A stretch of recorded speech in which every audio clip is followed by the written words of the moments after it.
how wonderful it is to have you on board for Greats with Garby, Episode 1, a sporting podcast that specialises in insightful chats with sporting greats that will cut straight to the tales of their time at the top and what made them special.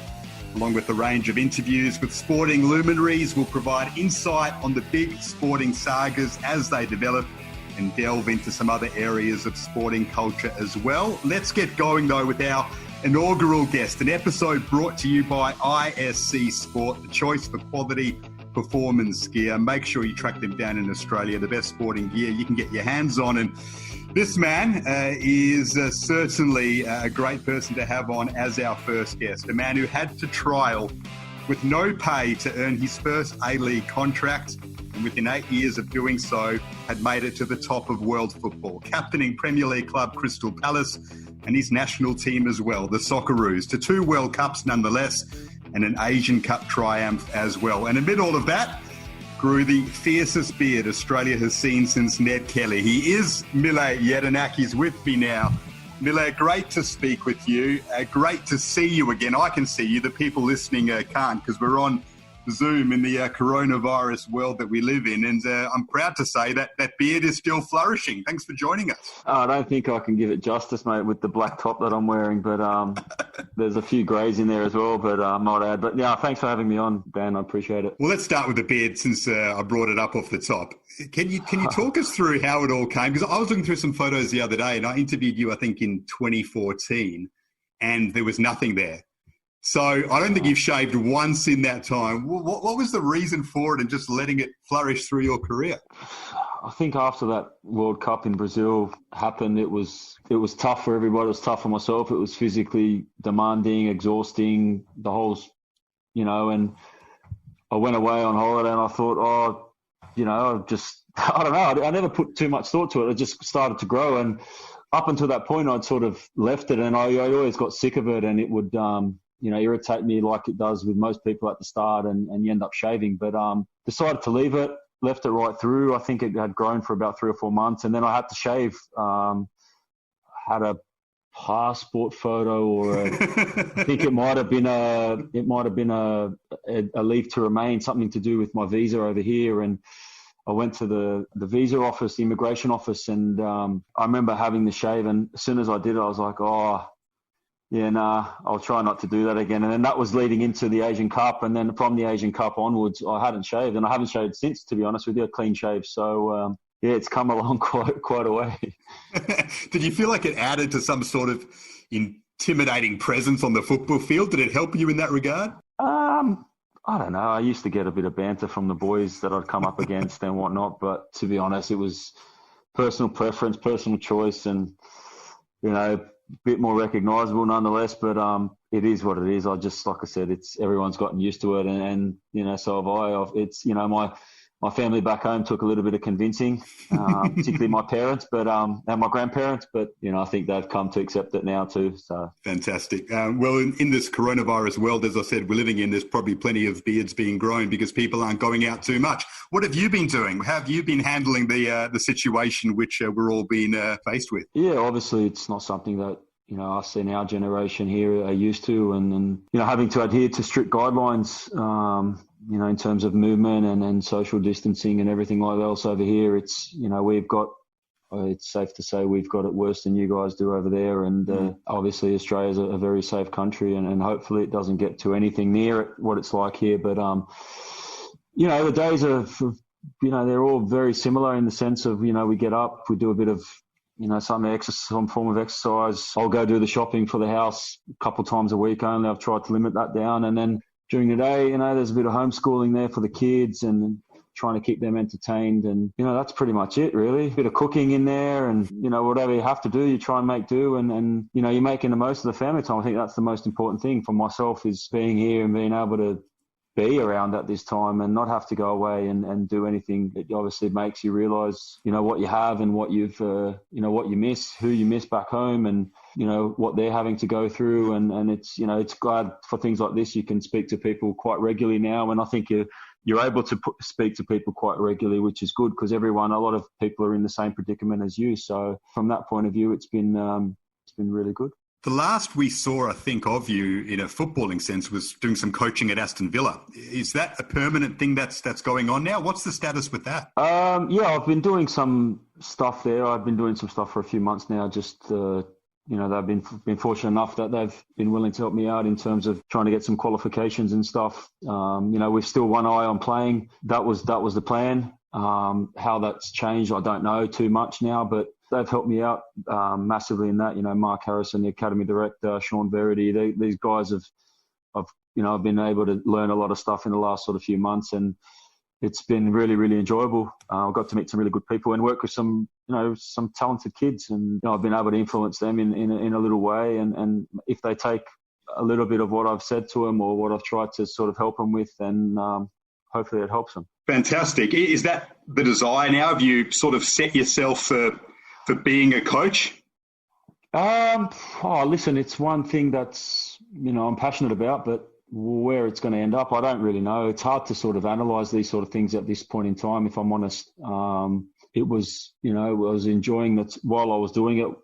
Then to have it sort of taken away from you and all the other football and stuff like that, it's just, you don't know, like you sort of, I think I'm like, can speak for a lot of people, it's sort of heads all over the place as the phrase goes, and trying to put in place what you'd like to do and stuff. But when you don't see sort of where it's going to end up, you don't really know. And I'm no different. It's been sort of, I've tried not to sort of think about it, if I'm honest, too much. I've just, like I said, the main focus during this period has been the family, and I've sort of put that out to one side, if I'm honest. Does that mean, since you've been doing a bit of coaching, that playing is done? Have you retired now, or are you still interested in potentially playing? Because we didn't get any clarification on that either towards the end of your career. Yeah. Well, I don't know if you're going to get any more clarification now. I think that's just with the way it is. I don't know. Like I said, if there's an opportunity there, like I said, I still do have a desire to play. Okay. Like I said, the circumstances are what they are. Everyone understands it. I understand it. And, I also understand that it's not going to be any easier. If that does happen,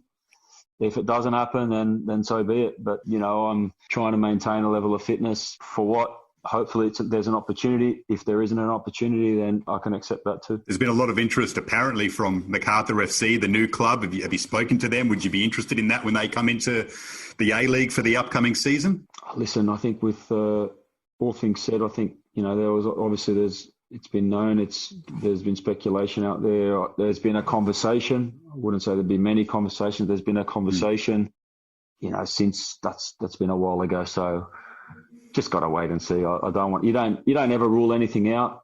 Is it likely to happen? I don't really know. It's hard to say really with the way things are at the moment. I know it's not any easier for people back home trying to, in football terms and stuff, sporting terms in general. It's just, we don't know. I don't know. I can't say, I can't sit here and say yes, no, maybe. I don't really know. Well, things are certainly up in the air in so many different areas in life. So it's a great opportunity to go through and talk about your career, which is a wonderful one that we certainly admire in Australian football, and some of the stories in it are fantastic. Talk us through how your passion for football started. Was it an obsession from an early age? Was it something that developed over time? Where did football sit in the life of Mile Jedinak as a youngster? Who could be? I can give you my perspective, but I think it would be better coming from other people that were around me at that time, probably ultimately my parents. It's, it started from a young age. I just, I had the bug and I just never really lost it. It was always something that was always a desire, always a fun hobby, whatever passion, whatever you want to call it. It's always something that I just love to do. And from my early memories of playing in the back garden, it's going and watching older sibling playing, or, it's friends, relatives that have played, and it's just stuck with me, getting taken to Edenza Park, going to watch Sydney United, Sydney, Croatia, as it was when I was younger, and having that atmosphere and being brought into that sort of environment. And that sort of stuck with me, and it only just grew as I got older. When did you realise, I'm actually not too bad at this game and I might be able to make it my life and my profession? Is there a moment you remember where it almost crystallised in your mind? I don't know if there was ever one moment where I thought, it was, I think my own belief and my own desire, my own willingness to try and make it happen is what ultimately helped me in that. I don't think there was ever a point where I thought, I've made it here, because all I ever wanted was to try and do the best that I could and try and get as high as I possibly can, or try and make the most of every opportunity that I could get and see where that takes me. And then you never put a restriction on that, because, what you find with anything, not just in football terms, but what I found in my football journey was the fact that, if you don't put restrictions on things and you do ultimately achieve goals that you want to do, then, new goals have to be achieved and new goals have to be set, and you need to keep pushing yourself towards that. And slowly, even from a young age, you slowly tick those things off, and you find that that's working for you. And, whether it was good or bad, it's something that you learn from. It certainly seems that's the way you mapped out your career when you analyse the progression. I mean, it's a fascinating story. You trial for the Central Coast Mariners, a team that is, one of the more unfashionable ones in the A-League, even though they had some success early doors. You're trialling without any pay whatsoever, without any guarantee, driving halfway across New South Wales just for that opportunity. I mean, how difficult of a task was that mentally for you to go through that period before you actually landed an A-League contract? Well, to be honest, I went there not knowing what was going to happen. I was under no uncertain terms. It was made,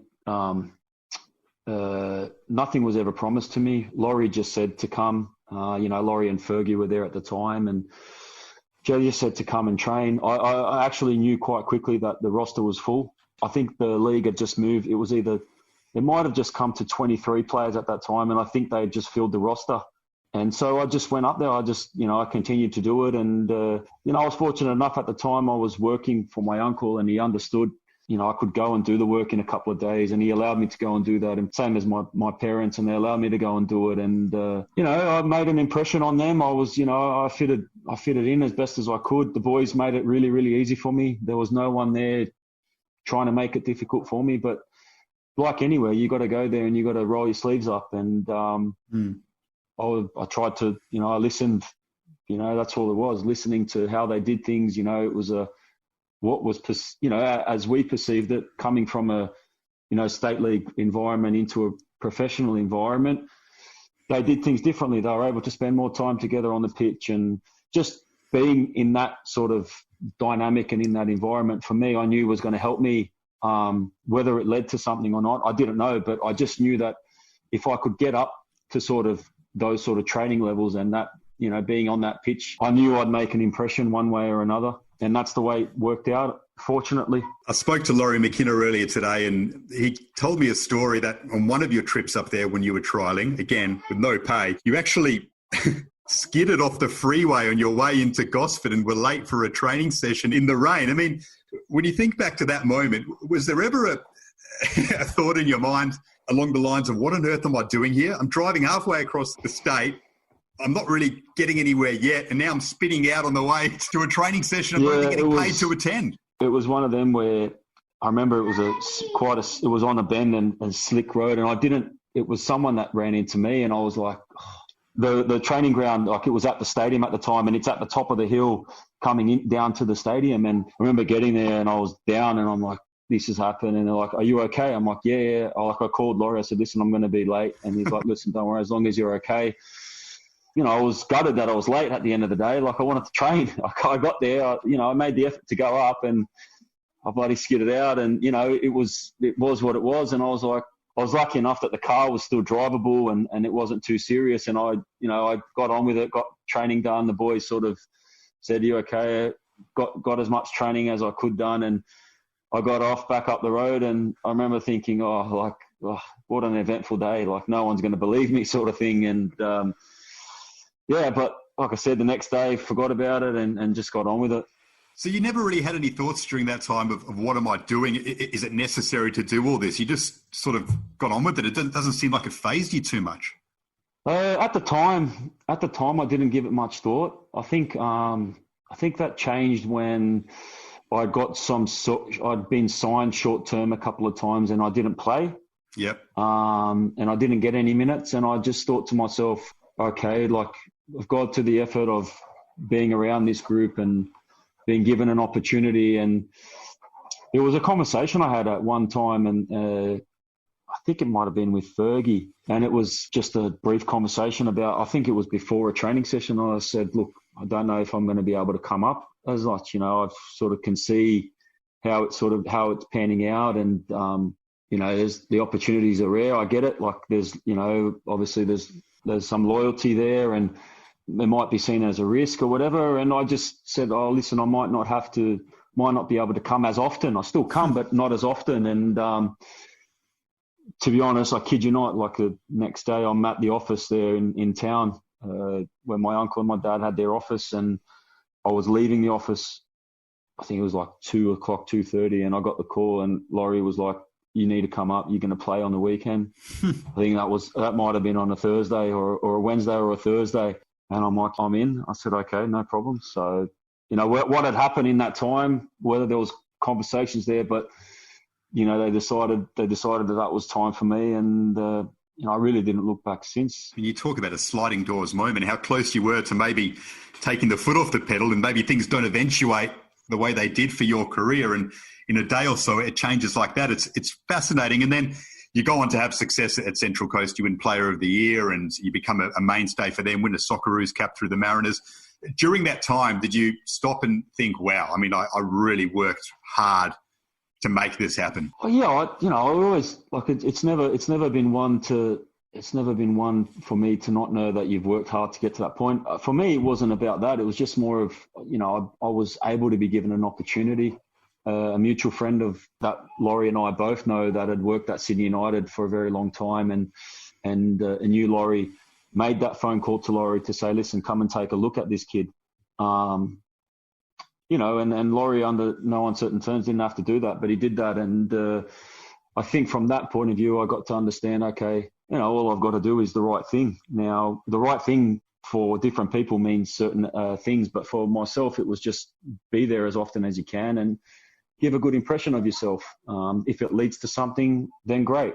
But if it doesn't, then, at least you've still given a good account of yourself, and at least you've tried to give the fact that I had to wait, to me, it would have been nice to do it a little bit earlier, but then, it wasn't to be. And so you sort of, that makes you a little bit more determined, a little bit more stronger, and a little bit more resilient at the end of the day. And I think that along with, things that had happened previously before that in my career, allow me to then go to the next level and to the next step, and really not take a backward step.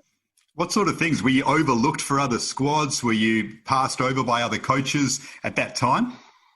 I think, listen, there's, moments, slight moments. There's, would you say overlooked? Maybe not seen, maybe not given opportunities. Throughout, it doesn't have to be in the build up to that, but it could have been in the 3, 4, 5 years, wherever. There's moments there where you get overlooked, and you think to yourself, okay, was this something that I've done wrong? Is there another way I can go about this? Or, you start questioning things, and it's all good for you. If it's not going to be of detriment to you, it's going to make you stronger. And I use that, in my whole sort of youth career to try and better myself. And until it happened to be, it was, to that point. And then I'm sure at the time we were given that platform in the A-League, and the A-League was the only, the league that everyone was talking about. So I'm very fortunate to have done that. But like I said, there was a lot of growing that was happening for me up until that point, most definitely. You used all that to your advantage. And yeah, after a few seasons at the Mariners, you're overseas. You went to Turkey with the club name that is the most difficult to spell in world football, Glencherbury. I think I pronounced it reasonably correctly. I could be wrong. But what was that experience like? Not only the move, but the transfer, because I understand it wasn't so straightforward, that move to Turkey. Yeah, it wasn't the most straightforward. It came about, and it all happened quite quickly. I think it was just more trying to get the deal over the line from the Mariners side of view. And you were desperate to go, weren't you? Well, I was trying to go. I had a conversation with the Australian manager at the time. We all know who that was, Pim Verbeek. And Pim was very open with how we thought about the A-League, and, he had every right to make those decisions. But at the time, I sort of was on the fringes of the national team, and I just loved being around it, and I got a taste of it. And I had said to him, I said, listen, what are your thoughts on this? And he's like, I think you have to go. And I said, I wanted to go anyway, but hearing it, it would help. And to be honest, once I did get over there, they made the effort. Hank, his assistant, came over to see me. Kim himself had come over to see myself, Bruce and James at the time during that first 6 months. And, it was difficult. Don't get me wrong. It was difficult in the sense of getting to that point. But once we were there, even though we were in a relegation sort of dogfight right up until the last day, it made me stronger. It definitely made me stronger. But I think it made an impression on everyone there as well at the club, that to knew that I was someone that they could count on regardless of the circumstances. How tough is life in Turkey for an Australian footballer? I know there were a bunch of Aussies there at the time, but it's you and your wife and you're trying to make a life for yourselves. How difficult was that? I always look at things with the positive, and to be honest, I don't have a lot of bad things to say during my time there. I was fortunate that I had James Troisi and Bruce Jitte there 6 months earlier, and James had his parents there and his younger brother, and we lived around the corner from each other, and they took us under their wing.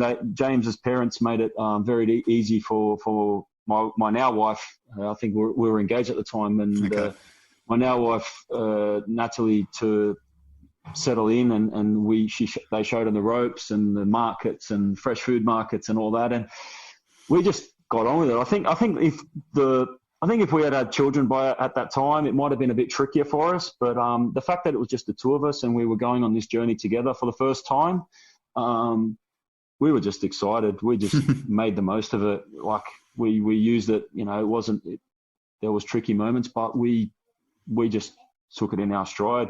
So your football career is tracking pretty well, and then it explodes when you go to Crystal Palace. I mean, a wonderful opportunity. I mean, you're on a free transfer, so it wasn't as if it was a big money signing that the club had sort of made a big deal about, but it certainly turned into that. And I remember, Mile, going to Palace's training ground to do a feature on Tony Popovic, who was assistant coach at the time, and all about his coaching career and his aspirations. And I worked out pretty quickly, having interviewed a couple of people, that you were as much of a story at Palace as Popper was, because I think Dougie Freedman's direct quote, the coach at the time, was, Mile Jedinak's the best value for money signing in English football this season.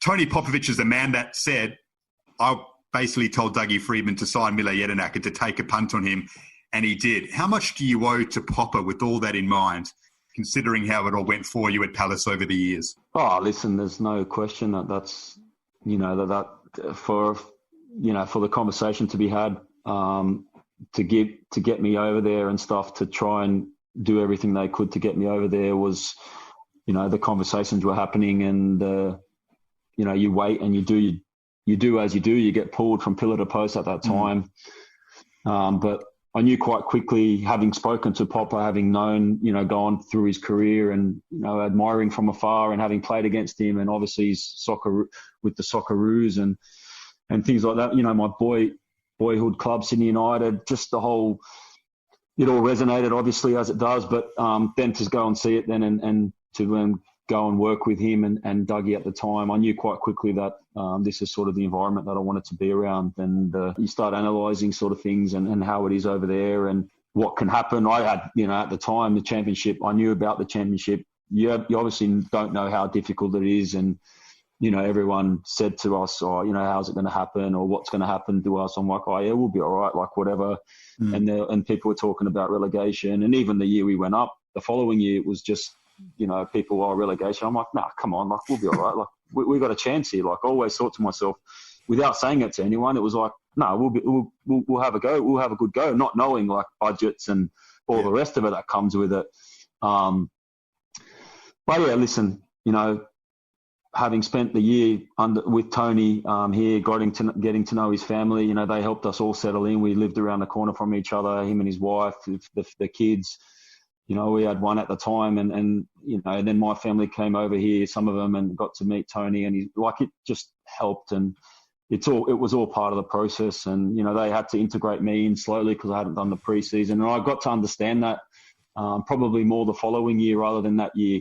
So it taught me a lot, definitely taught me a lot about where I needed to be and how I needed to be, and like I said, it was a friendship and a something that I very, very much value to this day. Fantastic. Did you almost sign for Celtic before Palace? No, I had a meeting up at Rangers, not Celtic. Rangers. I got taken up there, up the road, around the time that I had spoken to Palace, and it had come up that they wanted a meeting, and got the tour and of Ibrox and all the rest of it, but it never happened. And it was at the time that Matt Mackay went there, and then 6 months later, all the stuff happened, and they found themselves in a really bad predicament. But so it was a bullet dodged, as they say, but I don't think it ever really got off the ground. It was one of them that went up there, done the right thing by going up there and speaking to them, and I think by that time as well, in my mind, it was, I wanted to work with, Popper and Dougie at the time. Thankfully you did, because, what a story it was for you at Palace, enjoying Premier League seasons and captaining the club for a long period. It all started with that promotion season where you scored an 89th minute winner to get your team into the playoffs. And next thing you know, you're captaining them in a playoff final and you're off to the Premier League. Is that a moment when you reflect on your career from time to time you look at with as much fondness as any other? Yeah, most definitely. I think for me, coming over here and playing here, not really knowing what to expect, but then going through that season and with the group that was assembled and getting to know them and sort of going through that whole journey with them and everyone associated with the football club was remarkable. When the final whistle goes, it's like, I jump to my knees and that's it. Like, I have a photo of it. I don't know if many people have seen it, but I have a photo of it, and I just knew that it was going to be an extra. That's what it meant to me. Like, it was so special. I knew that it would change football, the way I'm perceived in, not that you go, but I knew that it would change everyone's life that I'd been involved with. And that to me was something that I'll treasure forever. But it was more important to get to that point and not allowing us to, having gone through that sort of such a up and down sort of season where it had everything in it. Like, it was you couldn't have scripted it. It was just, it had so much. And then to get to that final point and to do that and knowing, I think for us, it was going into that game, people talk about, we just had this, we all had this feeling of, what, they're going to have to play some sort of game to beat us. We're going to just run over them. They're going to have to knock us off, like every one of us off. And never happened. It never happened. It should have been done. It should have been a done deal after 90 minutes. It wasn't. We had to go to extra time, but, we done it justice. And subsequently what followed was a time in the Premier League for the club that they'd never experienced. Promotion, and then staying in the Premier League was the next goal, and to be able to do that and be part of that was brilliant. And you were captain for a large part of that journey while you were at the club, and you held the trophy up at Wembley and then captained them in the Premier League. I spoke to Scott McDonald today, who was a youth teammate of yours and for a brief period in the Socceroos as well. And I asked him, I said, did you ever think Mile Jedinak would be a captain? I hadn't finished my sentence, and he said, no chance, no way. How did it change for you in the leadership sense that you went from being someone who no one thought would ever be a captain of a big team to captaining a Premier League team, the Socceroos, and looking so comfortable doing it? Scotty was one of my first roommates for the under-20s, and now at the time Scotty was playing overseas. He was the captain, I think, at the time. Yeah. And so I was rooming with him, and like, I wouldn't say boo, basically. So maybe at the time, not knowing the ropes and stuff, but that's part of what growing as a footballer is. I mean, growing as a person, you see suss out the scenario, you see what's what, and you get to know people, and you got to have an open mind, and you understand your role, you understand your place, as they say. Doesn't mean that I was quiet on the pitch. Like, I still was the same person on the pitch. Just, it is what it is. But I didn't change anything. Like, it was, you get to know, you see what works, you see what understands. I was doing it at Central Coast. I was doing it before that, but I was doing it then when I went to Turkey. Believe it or not, I was barking out instructions, some in English, some in Turkish, broken Turkish. But it's about that. And then when you come to, when I come to the UK, you get to see that there's guys that like to talk. And I was lucky. I played with Paddy McCarthy, who was captain at the time, who I ended up taking it from because he got a terrible injury, but very, very vocal. And, he used to say things, and I used to be like, sometimes like, get off me back or whatever. But at the end of the game, me and Paddy would have the best conversation, or we'd talk, and we knew that there was no hard feelings there. It was just, we're trying to do our jobs. We're all trying to look out for each other, and you get to understand that. And it was, I guess, as time goes, you find out what works with certain players and what doesn't. And I think for me, I was fortunate enough to sort of see that quite quickly. And that's probably why I got to enjoy some really good moments as captain, because I could resonate with what people were thinking maybe, or if someone had to be spoken to in a certain way, do it. But it's not just about barking. It's, you got to lead. You got to put performances in yourself. You have to lead by example, and that just doesn't mean on the pitch. It's, on that training pitch every single day, you need to be one of the ones that are setting the standard. And then you find that players, they see that and they don't want to let you down, or they don't want to let what's going on down. And I was fortunate enough that, particularly in that promotion year, we had a good group of people who we were able to take through then into the Premier League era. And we added to that some really good characters and good personalities. And, we were able to achieve great things and success. And it wasn't, like I said, it wasn't one person doing it. It wasn't just me. It was me along with so many others. Fantastic to hear all of that. And you captaining a team in the Premier League, you're standing in the tunnel alongside some of, the biggest names to have ever played the game. Steven Gerrard and Frank Lampard and John Terry and these sorts of guys, the opposing captain wearing the armband. I know you're in game mode completely as you're about to lead your team out, but do you ever stop in those moments and think, wow, I'm a bloke from the west of Sydney who's standing here alongside these legends about to captain a team in the Premier League? Does it ever sort of hit you in a moment like that?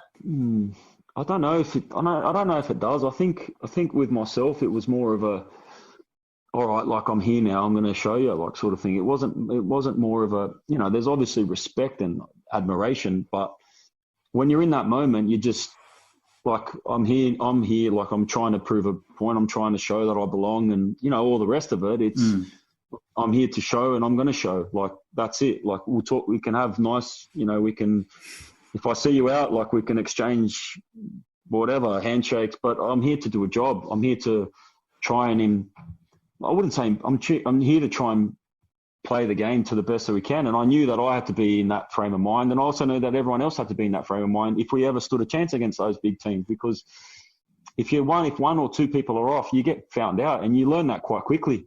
So we all had to be there. Part of that was being in the zone, and I was able to do that. Like, it wasn't an issue for me, and I was glad that everyone else could stay focused most of the time. And when you look back on it now, you think, oh yeah, look, obviously it's been great to have played against and played with so many great players, and and against so many players. And it's not until that point where you're like, oh yeah, actually there's been a plethora of players that have, legends of the game, as I said, and it's it's been nice to share that experience. But when you're in the moment, I think that's the competitive edge. You just want to go and show that you belong, and you want to actually try and get one up on people and try and do the best you can to try and make your team win and ultimately get 3 points. That you did. The goal against Liverpool, does that stand out above all the other strikes for you in the Premier League? Yeah, I'd probably say it'd have to. I mean, probably, yeah. It's one of them. At the time we were in a bit of a pickle and the wrong end of the table, and, a manager under pressure, and that goal sort of helped calm it a little bit. And, it was I don't think a lot of the boys wanted me to take it. And then I stepped up and I was like, no, hold on a minute, I got it. And then by the time it went in, they were all happy, and it was, it all worked out. So I trust you're enjoying this chat with Mile Jedinak. Just wanted to take a brief break to thank our sponsors, ISC Sport, the choice for quality performance kit. I have a lot of their gear and it is awesome. I can guarantee you that. So pick up some if you're in need. And if you would like to promote your business through Greats with Garby, feel free to get in touch via Twitter @Daniel Garb or email me dgarb24 foray@gmail.com. I look forward to hearing from you. Let's get back to Mile. Those managers that you had at Crystal Palace, I mean, Scott McDonald said today that when he had Ian Holloway at Millwall, he said he wouldn't get through a day without Ian Holloway raving about you at Millwall training or before a game or after a game. So you obviously left a big impression on him. Your thoughts on Ian Holloway, but also your other managers there. Who had a really big influence on you? Look, obviously, Ollie's one. Dougie Friedman, obviously, from bringing me there. Tony Pulis, albeit brief, but, massive influence in the sense of how he sort of changed the mentality of a lot of the boys in the way of how we were going to set our stall out, and how he allowed the group to then evolve and play this football, like unshackled football from when we got the ball in the opposition half, and just different ways and different approaches. And then, everyone's had an influence in a way. It's not, I'd say those three probably stand out above all. Ian Holloway came in and he had so much energy and enthusiasm, and he wanted us to do so many different things, and we almost had to say, we need to slow this down because we get it. He had a tremendous amount of success at Blackpool playing in a certain way with different types of players, and I think that's one thing that he got to know with us was we would try and do everything that he had asked, but we weren't those sort of players. We needed a bit of a structure and a way of doing things that we had found a formula. And although he was trying to sort of release the shackles a little bit, it was sometimes it always didn't work out. But we got to grow and we got to understand each other and as a group and with him and with us. And in the end, we ultimately, once we got to the playoffs, Ian came into his own, and just the focus on him and it allowed us then to go and do what we did and achieve what we did, because he had been there and done that, I think, 2 of the previous 3 seasons, and having experienced both ends of it, he's like, we need to do this, that, and he had it all mapped out. And I'm not just talking about on the pitch. Obviously that stuff comes naturally. It was the stuff away from it, getting tickets, getting suits, all the rest of it, which some people might think is not, but having been there with it when he was there with Blackpool, he just said, this needs to be done. I don't want to hear anything about tickets in the week building up. I want it all done beforehand. And we were like, the club was like, not us. The club was like, okay, let's do it. And thankfully they did do that. Thankfully they did.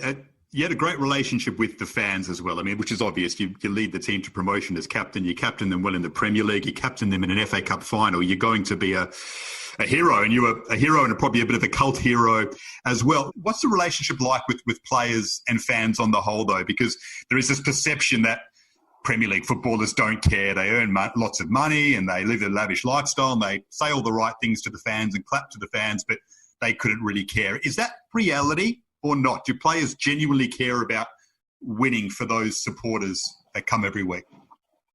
I think they have to. I don't know.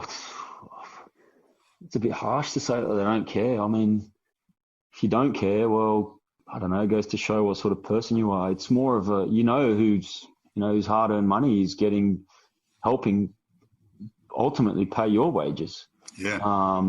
And that doesn't go lost on anyone. And I think when you see the level of support and, the amount of times, ever since before we got to the Premier League, but ever since Palace is in the Premier League, any one of their games on telly, you can hear the atmosphere. And there's 26,000 at Selhurst. And it's an absolute rocking atmosphere to play in front of. Anyone will tell you that. It's not nice for an opposition because the changing rooms are smallest probably in the country, in the Premier League, and, they made it that way for a reason, but it's an unbelievable atmosphere. And all they want to see, like everyone, like any fans, is they want to see people giving it their best. People can say what they want, but ultimately they can see if someone's doing their best or not. And they make their judgment on that. Sometimes it might not be that clear cut, but, there's also a time and a place to address that. It's sometimes you've got to just bite your lip and get on with it. And you've got to have that. There's got to be that mutual respect one way or another. Well, certainly. Your time with the national team, I'm really intrigued on this. And we mentioned Scott McDonald before and that you were a roommate of his in 2003. So the World Youth Cup under 20s. Looking through that World Cup, I mean, the players in it, the Australian team was talented, but Andre Iniesta was there for Spain, Dani Alves for Brazil, Carlos Tevez for Argentina, James Milner for England. You guys beat Brazil in your final group game to top the group and then lost to a UAE team that is way off the UAE that we know today, 1-0 in the round of 16. What happened there in a team that was coached by Ange Postecoglou as well? Yeah, Ange Postecoglou was coach and Graham Arnold assistant. It was Tony Franken was the goalkeeper coach, I believe. And yeah, listen, we had a great group. It was, when you subsequently see what some of those boys, they then had a career in the Socceroos. It was tough. I mean, I didn't play in this. I didn't play in the Brazil game. I was gutted, I didn't play. And then I didn't play in the UAE, or I might have come on right at the end for the UAE, but devastating. I remember walking into the change room after, and it was just people downbeat and upset, and as you've just been knocked out after beating Brazil, topping the group, I believe, and then going out of the tournament the next game. It was cruel. It was harsh, and probably a learning curve that helped and helped a lot of those individuals going forward, because that sort of disappointment, and with an opportunity like we did, and even in that UAE game, like we should have beat them. The fact that we didn't and we were knocked out was hugely disappointing. Was Ange the same then as he was in the years to come when you worked with him in the Socceroos? Yeah, I think so. Obviously, there was everyone does a bit of, there's a lot of time. Everyone grows and but the essence of Ange was still there, 100%. What he believed and what he stood for. He had us playing back then what he believed in when we had him for the national team, for the Socceroos. So that hadn't, that there wasn't a lot of difference there. There might have been a different approach to it all. Obviously, because Ange had developed different ways, and he thought that things could get, the message could get delivered in certain ways. But if you look at it, the comparisons are, very, very similar. Keen to talk about some of your time with him, but the 2010 World Cup, you went to that World Cup in South Africa under Pim Verbeek. You actually came on in the Germany game, which I don't think a lot of people remember. You came on late in the second half, obviously a nightmarish game for Australia, losing 4-0, which made it very hard to get through the group from there. But Mile, what changed from that game to the Ghana game where you draw with 10 men and then you beat Serbia? How on earth did the team, I know you were one of the younger boys in the team at that stage, but how on earth did they galvanise in the matter of 3-4 days from an almost debacle type situation to performing so well and almost getting through the group? What changed? Listen, the Germany game I think it was a bit of like I said, I was, like you said, young and sort of wet behind the, like didn't really know too much what was going on, and just trying to sort of get my head down and enjoying the moment. But one thing that stood out was I think the tactics took us by surprise a little bit of what we were going to do in that Germany game. And I don't know if people voiced their opinions on that or not. Obviously wouldn't have sat well with everyone, especially if you've tried a certain method and a certain time, having prepared for that game for actually quite a number of weeks.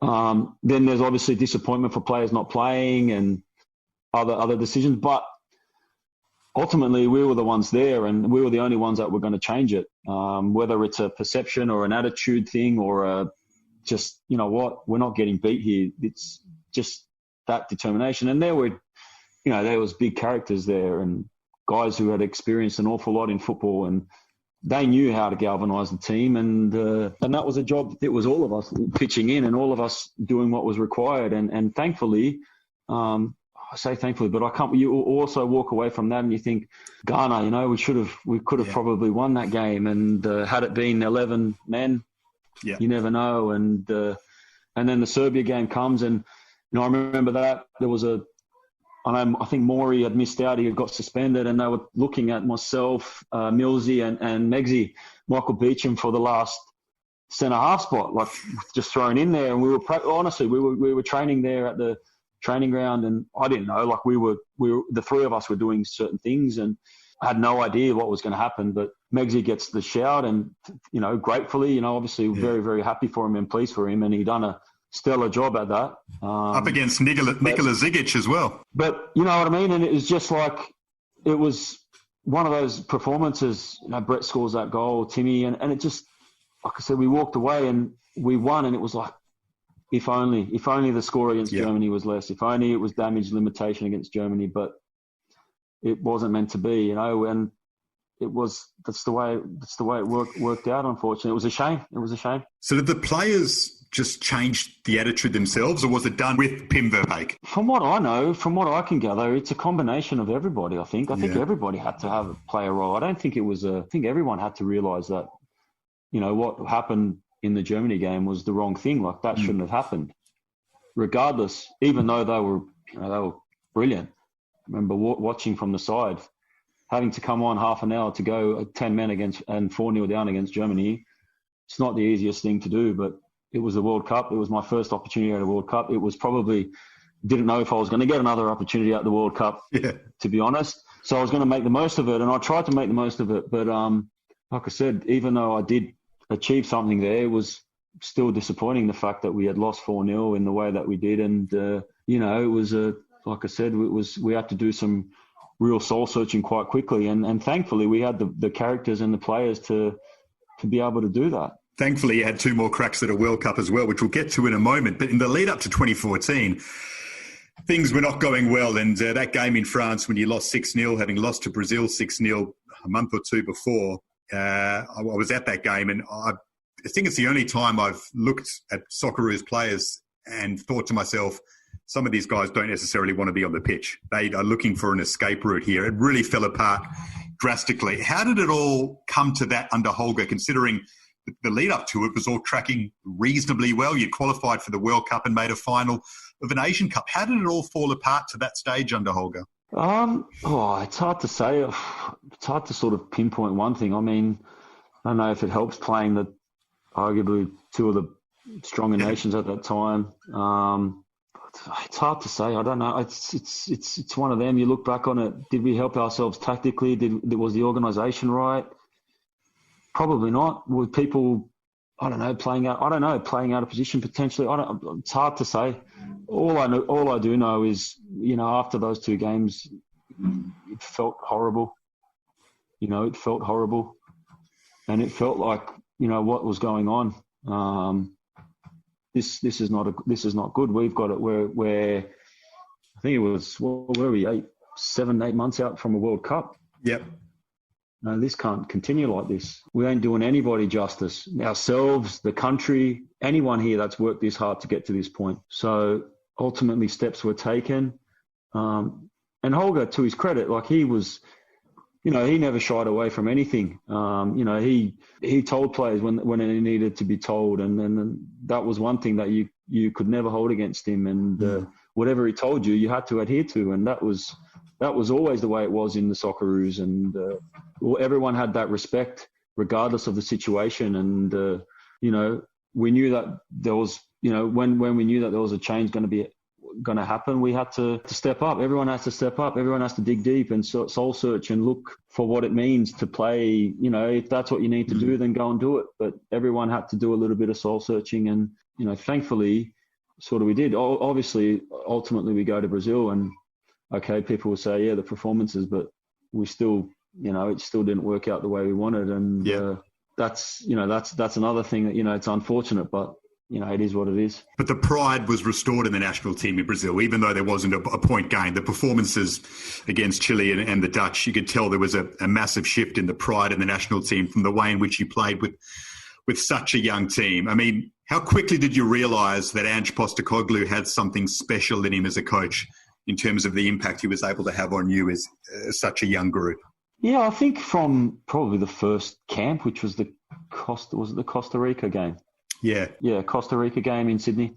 I think from then it was more of a change. Everyone, it's how things are going to pan out. Like you get you get a pretty clear indication, I think, from very early on, like first camps and how it might be and stuff. And obviously, ultimately, you get judged on the game at the end. But I think that whole week was, it was a bit of a learning curve for everyone. We're going to do things in different ways, and there's a different perception here on how we're going to do things. And ultimately, it was, like I said, it was a different way of doing things, and one that I think everyone bought into quite quickly, because they had known that Ange had the success at A-League level, and if it was done the right way, that ultimately it would get us playing in a certain way, in a certain style that could be imposed on the world's best. And what that needed to be was everyone believing in it, and it started from Ange and it filtered all the way down through to everybody. The Ange speeches are apparently legendary. I remember Trent Sainsbury saying to me once, he'll give you a speech and you feel like you're in a scene from Braveheart. You want to run through a wall and then you've got to calm down and eat your lunch.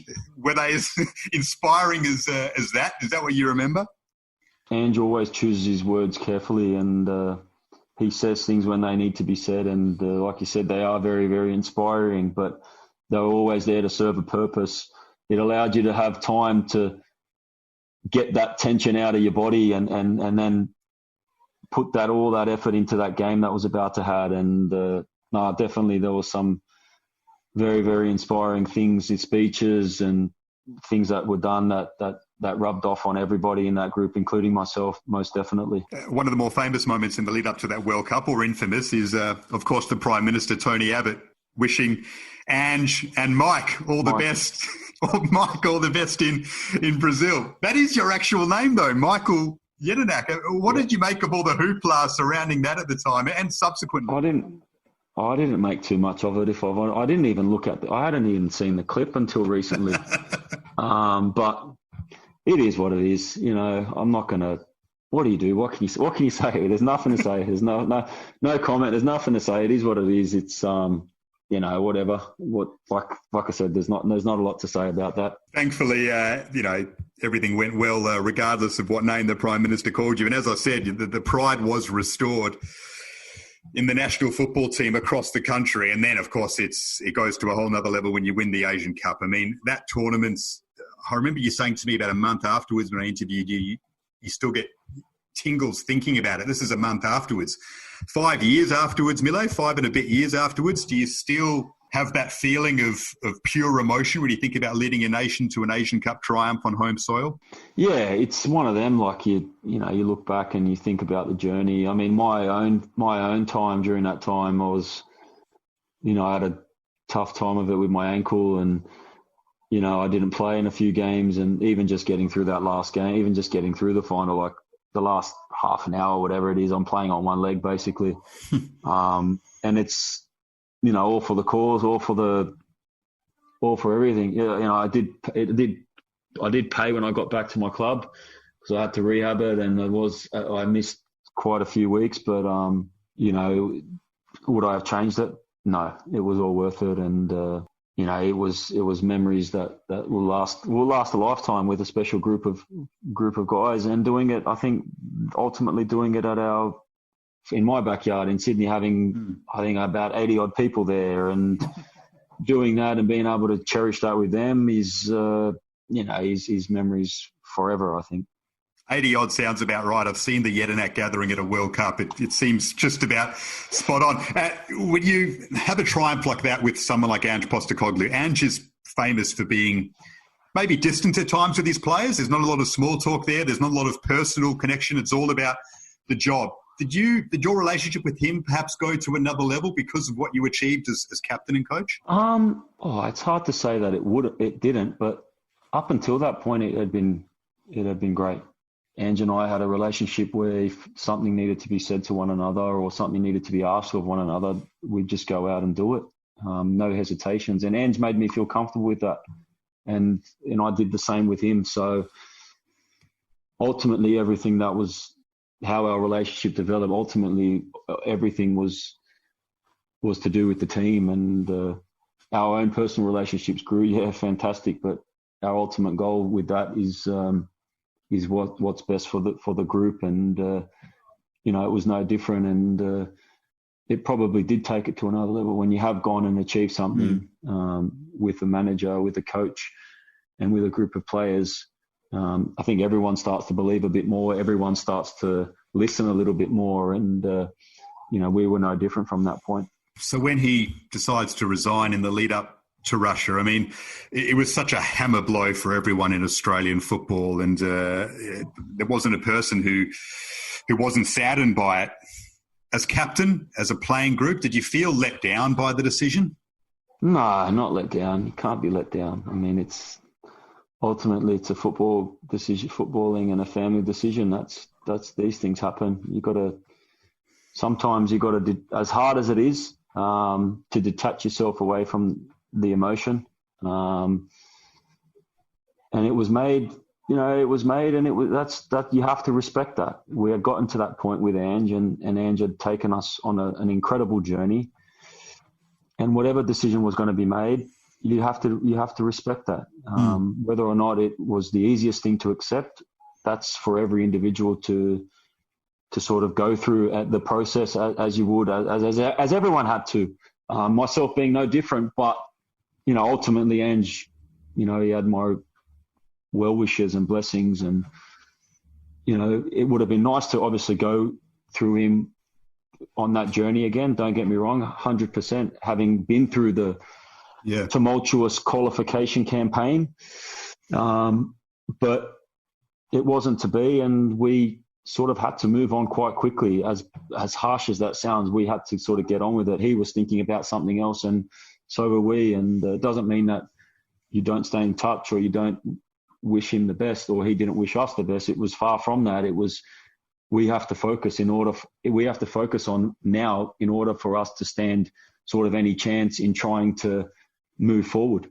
How was Bert van Marwijk then? Because it's almost a period in Australian football that seems to have come and gone so quickly. I mean, he was there for a World Cup, which is enormous, but in between two of the biggest Australian coaches of the past decade was Bert. How do you reflect on the job that he did with the team that ultimately didn't, unfortunately, reach its goal of getting through the group? Yeah, looking back on the time, I mean, it was an interesting method of doing things, but one method that I think everybody enjoyed with what was being asked of them. The way, it reminded me, it took me back to a lot similar to how Pim Verbeek used to work. There was a lot of similarities there. Obviously, Bert come with his own ideas and his own coaching staff, and he come with his own sort of repertoire of things, and it had to be respected. It had to be respected. But ultimately, one thing that was probably hard to accept sometimes was that he didn't have enough time to get to know every individual. Yep. And so some decisions were made that, having players having been left out of squads or not being playing and stuff. And that's always hard to take as a teammate, as a player, as someone who's there and being involved in it. It's always hard to try and, I remember the day when people were getting told that they weren't going to the World Cup. And I said, listen, I'm going to go to speak to everyone. I feel like I have to. Some of these guys are my close mates. It's not fair what's happening, but ultimately Bert was there to do a job, and his thoughts of doing it might have differed from your own opinion or someone else's opinion, but ultimately they had to be respected. The Denmark game, I mean, a lot of fans look to that game and they think, Australia wins that, decent chance to get through the group. And if Tim Cahill had come on late, perhaps you find that goal or you finish off that a litany of half chances that were created. When you're on the pitch in that situation, are you thinking that at all? I know you're so focused on a job, but are you thinking, Bert, Timmy's on the bench, this is what he does. He's done it for 10, 15 years. He finds a goal out of nowhere. Bring him on. Or does that not even enter your mind? I think when you're in the moment, you probably don't. Subconsciously, you probably know that's the result, even if it's for 10 minutes. Like there might be half a sniff there, or there's going to be he'll come on and cause some chaos, as he does. That's what Timmy does. That's what he's been renowned for. That's how he gets opportunities. But we were in that moment at the time. It was a game, obviously, in the balance, and yeah, listen, it's a bit hard to sort of what was going through someone's mind in those moments. But we were, like I said, I was solely focused on trying to get the win and trying to undo what had happened in the France game, essentially, and get 3 points rather than it being 1 point, and then we got to rely on other results in order for us to stand a chance. Yeah, unfortunately, it didn't go the way you would have liked, and then you retired straight afterwards. I mean, was that a straightforward decision for you? Was it always likely? How did you wrestle with that call to give it away after such a remarkable time in the national team jersey? Listen, I gave myself some time to think about it, and I went to another camp. And yeah, it's never easy. I mean, you've still got something to give, but realistically 4 years, it's time for other people to step up. It's time for the group to grow. It's time for the group to evolve. Could I have potentially? I don't know. It's hard to say, especially now. It's hard to say, but if circumstances were different, potentially. But you get to a point and you're like, I've given 10 years of service to the national team, and I've loved every single moment of it. For it to last another 6 months to go to another Asian Cup potentially, I don't want to be selfish. I'd rather not. I'd rather just sort of get on with it and allow the group to get on with it as well. A great way to be. And I mean, you scored over 20 goals for the Socceroos, which to do from defensive midfield is a very difficult task. A lot of them were set pieces, but those penalties, a goal against the Dutch in 2014 and then 2 goals at the 2018 World Cup against France and then Denmark in those 2 games. What's going through your mind in a moment like that? I mean, the biggest stage of all, you're up against a world-class keeper, literally the entire football world watching on, because there's one game on at a time. That's not an exaggeration. Can you talk us through what's going through your mind in a situation like that? Not a lot, to be honest, but listen, I'll break it down to you. So the Holland one, obviously, it's to get us. I think it's to get us into the lead, isn't it? 2-1. Yeah, you're up 2-1. Penalty shout, handball, or is it a foul? It's a foul, and then it's one of them. Like, what's at stake. You know the significance of it.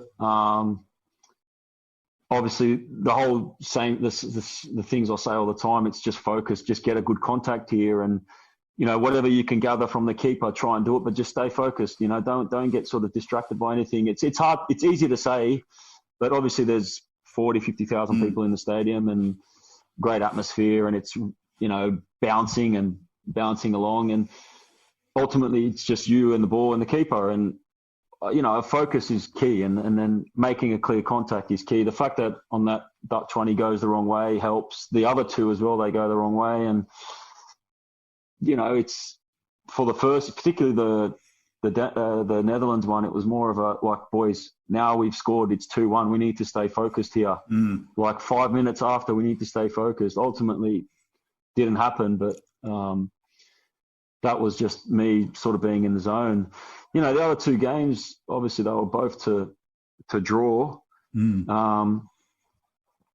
It's more like, come on, let's get ourselves. We're in this game. Like, if we don't realise that we're in this game, and again, like running up to both those penalties, they both go slightly early, and you can sort of see that in my periphery. I can see that in my periphery, and I just slot it to the side, and they're not the most accurate shots, but it goes in, and enough power to sort of go in, and like I said, elated, knowing what's at stake, knowing what it means, knowing that I've done it.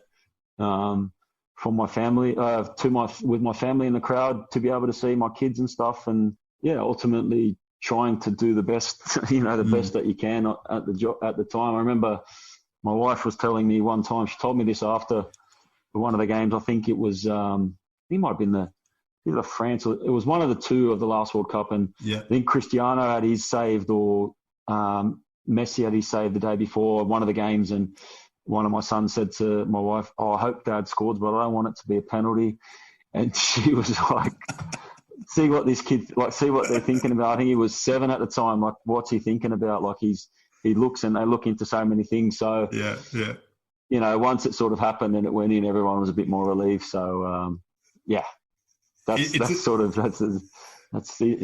it's a bit ambitious for a kid to pick what type of goal he wants his dad to score at a World Cup. Never mind playing in one, scoring in one. He didn't want it to be a penalty, but that's the way a kid's mind works, I guess. All that penalties happen that often. I mean, that obviously that World Cup was significant in its own right for the amount of penalties. But like I said, there was, we were fortunate enough to get a few, and I was happy that I was a designated taker and being fortunate enough to put them both away. So I want to talk about another penalty, and it's going to change tacks in an emotional sense in a big, big way. But your first Premier League goal for Crystal Palace against West Ham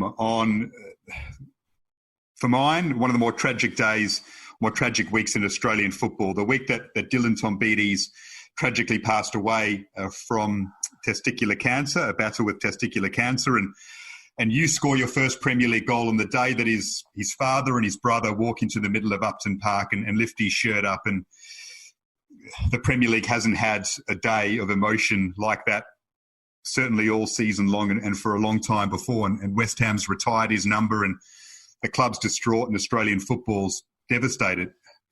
Did you realise in that moment how big of a moment it was for you personally? How do you reflect on that? And then meeting the Tombides family afterwards and becoming so close with them. How do you reflect now on that moment and all that's transpired since leading up to you being a patron of the DT38 Foundation?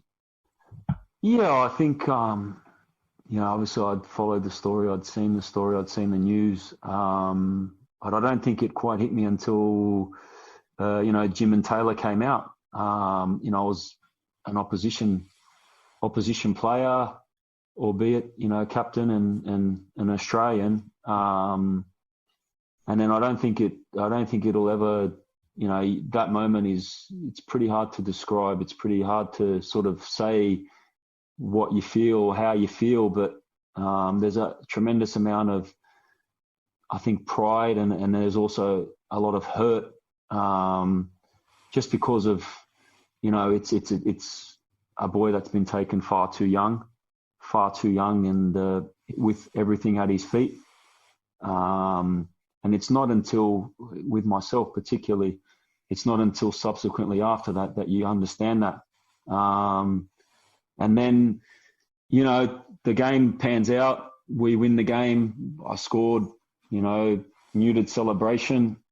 That's the way it is. It's very respectful and stuff. And I remember the game finished and, we were celebrating with our fans because we just reached 40 points. And I remember speaking to you afterwards and you said to me, "Oh, I'm going to go and take you to go and see them." And I said, "Would you?" I said, "Please do." And I just remember the brief meeting of the conversation, and it was, very brief, just my condolences to both Tracy, Jim and the family. And I just said, "Listen, if you need anything, just, let me know. And I'm here to sort of help out if anything needs to happen and pass on my details or whatever." And it was a very brief conversation and one that I'm very thankful to you for introducing and stuff. And it's subsequently what happens after that. I get in. I went to Dylan's funeral and his service, and obviously there's a whole heap of emotion there. It's all of West Ham's first team squad there. I was there. I was at the back and part of it. It's really, really, it's a difficult moment for everybody, I think. And then when it comes around, a bit more involved, get to know the family, and then when this comes around with the foundation, it's a no-brainer. It's something that I'm happy to help out with. Obviously, being captain of the national team, being an Australian overseas, and being someone who was, in one way or another, has been a part of this journey. It's something that you're all too happy to help out with, give whatever you can, sort of your time or whatever it is to sort of be a part of. And I've been able to sort of build on that relationship with Dylan's family, Tracy, Jim and Taylor. And I'm very grateful for that. And, they've got to meet my family and be a part of their lives. And, it's a friendship now and a relationship that we're all very grateful for. It's amazing to see it blossom. You have Christmases together and you've been on holidays together, and to think that it's born from that moment, it's inspiring to reflect upon it. Did you feel as though it was almost your calling in a way, that you were put in that situation?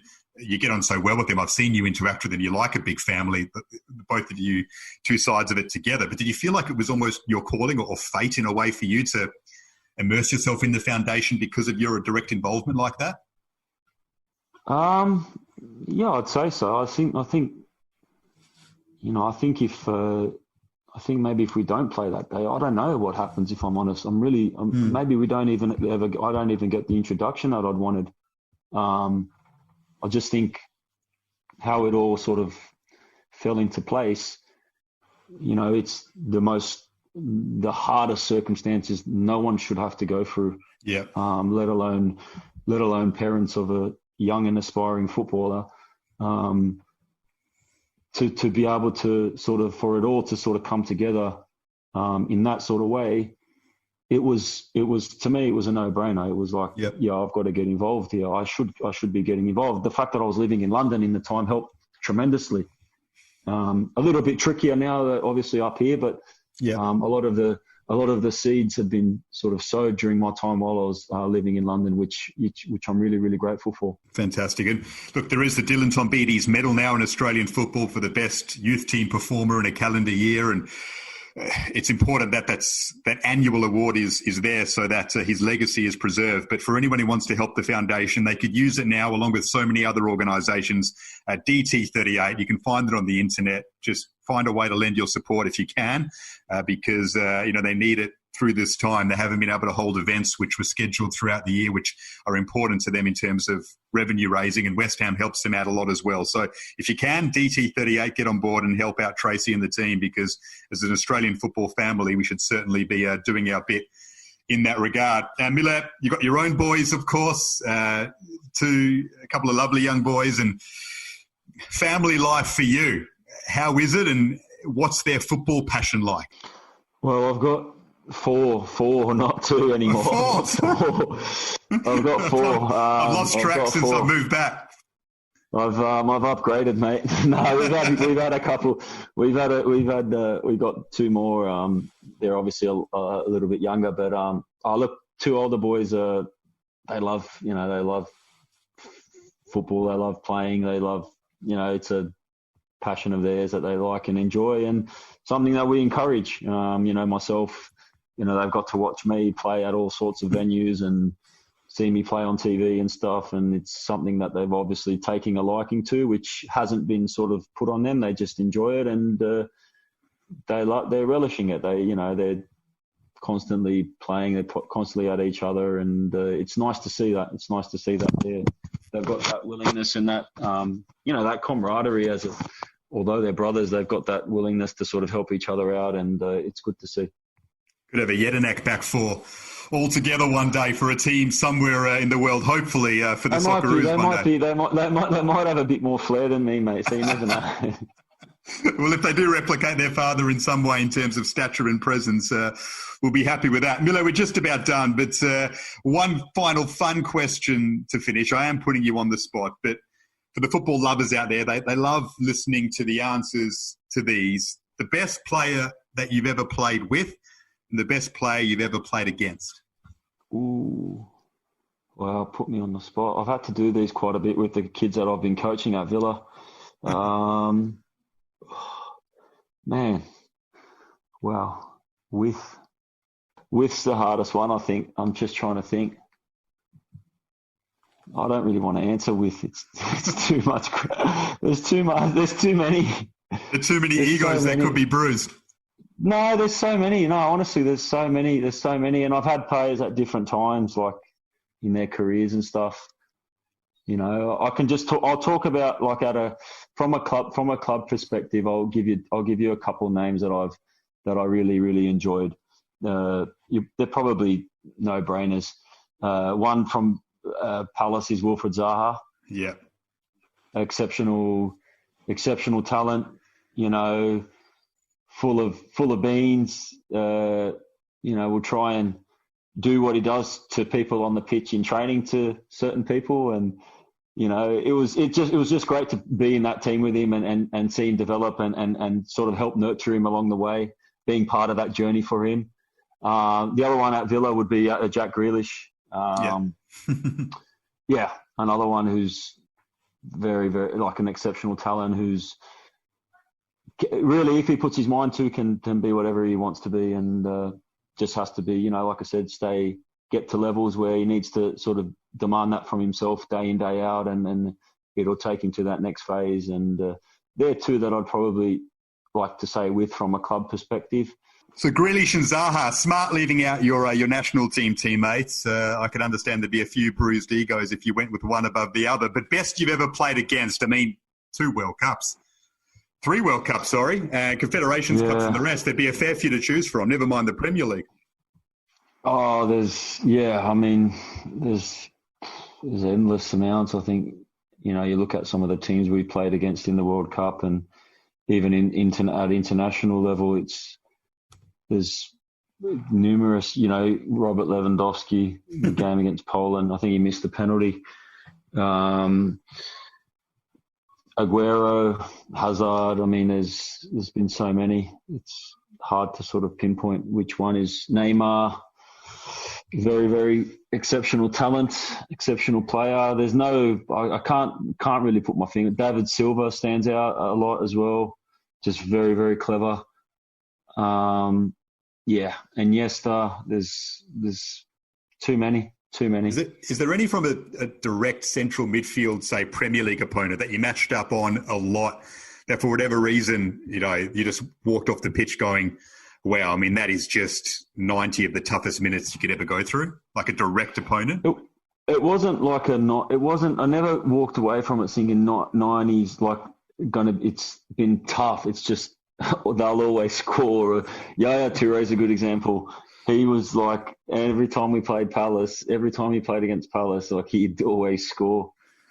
he was just unstoppable.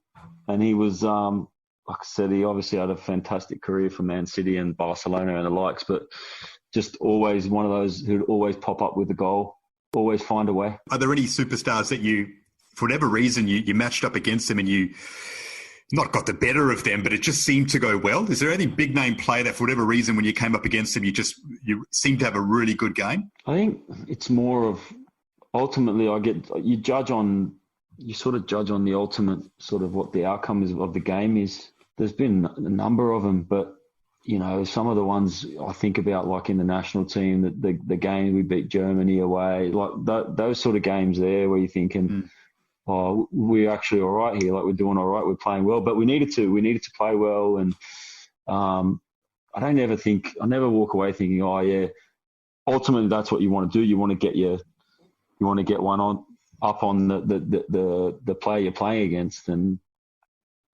But does sort of one stick out? Probably not. No. When you mentioned Jack Grealish before, we didn't talk about your time at Villa too much apart from the coaching that you're doing there at the top. But John Terry's an assistant coach there. How good of a coach do you think he might be? Do you think he might be a career manager one day? I think John would be the first one to say that he'd had ambitions for that. He's obviously taken certain steps towards making that happen, and he's working under a manager they'll both help each other, which is obviously what's happening there and what had happened up until this point. But yeah, look, John's definitely, obviously with a vast amount of playing experience, will have obviously learning out coaching and have aspects of what he wants to try and do and achieve. And I'd be surprised if he didn't go down that path. Well, maybe we'll see you doing that one day, Miller.